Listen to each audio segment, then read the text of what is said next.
Once again, good morning, good evening and good night. It's no matter where you are around the world, whether you're in your suit or in your pyjamas, it is my great honour to welcome you to Day 2 of Innovate for Water 2020.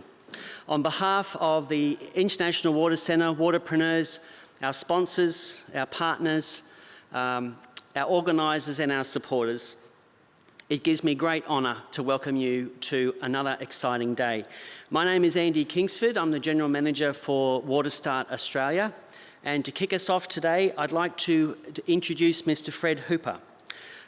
Fred is a Murrawari man from the Murrawari Nation, situated between Bokhara and the Warrego Rivers, which straddles what is now known as the Queensland and New South Wales borders in the western part of New South Wales and southwest of Queensland.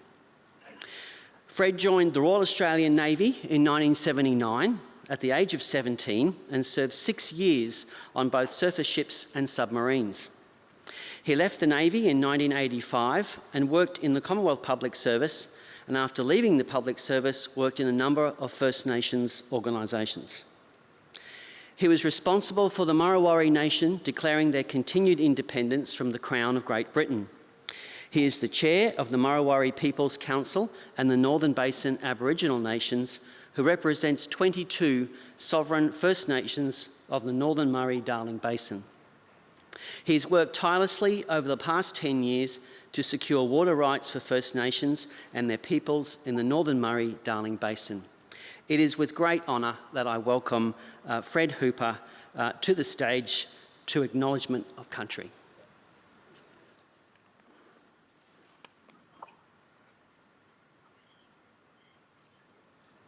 Good morning, everybody. Hope everybody can hear me. Thank you very much for the great welcome. Firstly, I'd like to maybe acknowledge all of the First Nations of the peoples that are joining us from around the world today.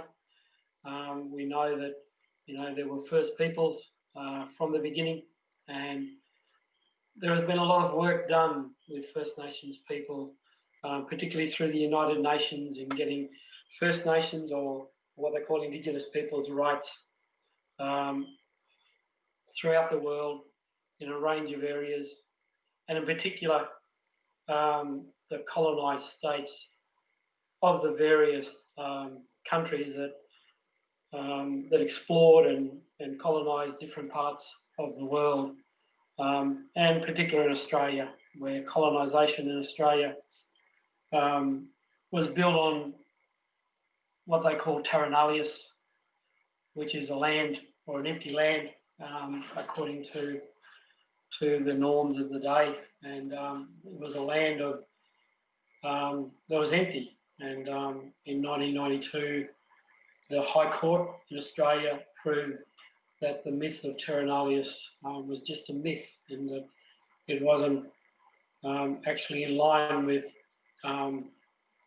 doctrines of the time, which said that to take country you had to either enter into a treaty after war, you had to occupy the land with the consent of the natives, which is cession, and that it was terra nullius. And and in 1992 the High Court had decided that this land had First Nations people and First Nations dotted all over the countryside. So there was over 500 First Nations on the continent of Australia, and in particular within the Murray-Darling Basin where I work and do my thing.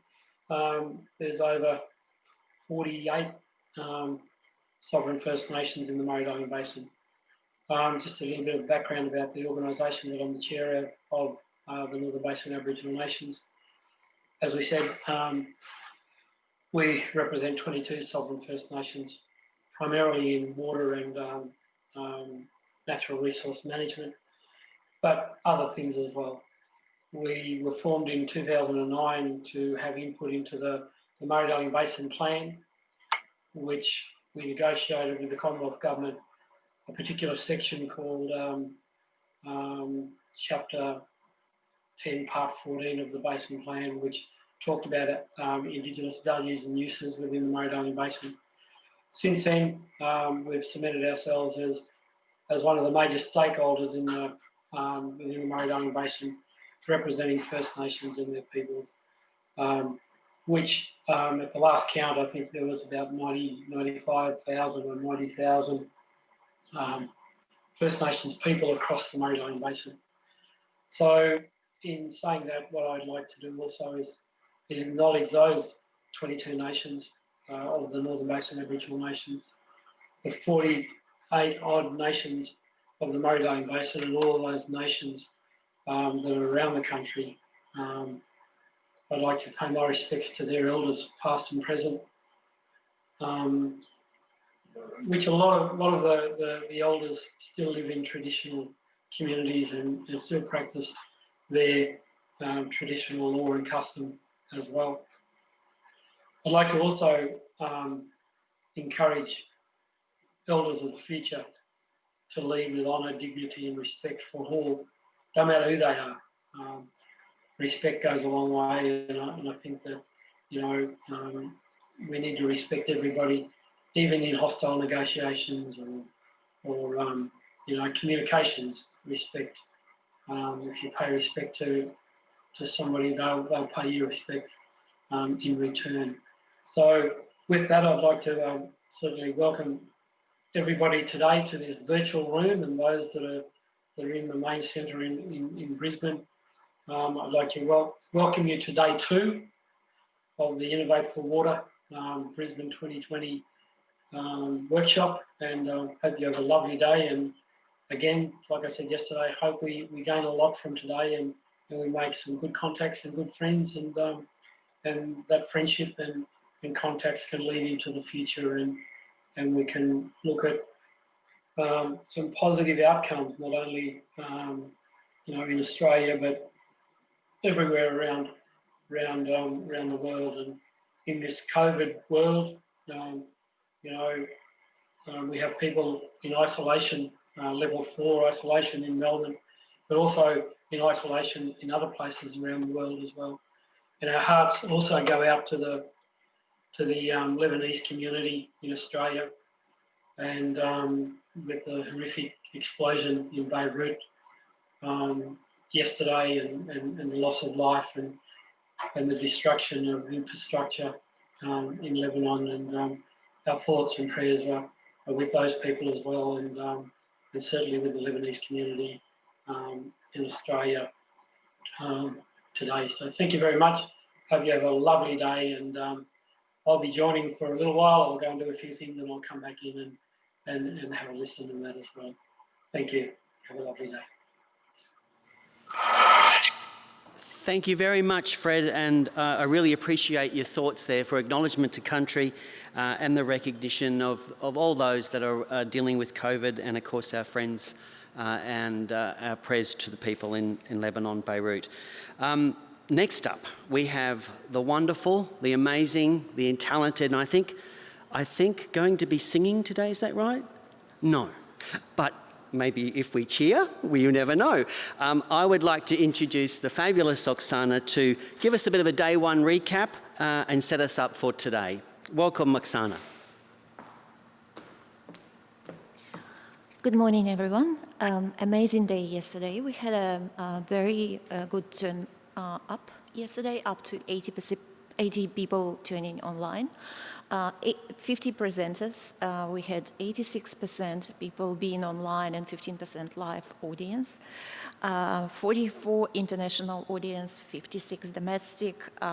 We had 40% female presenters, 60% male presenters. The most informative session for the day was the out-of-the-box solution. Second place was for the innovative finance, and the third place was shared between nature-based solutions and the blended finance panel.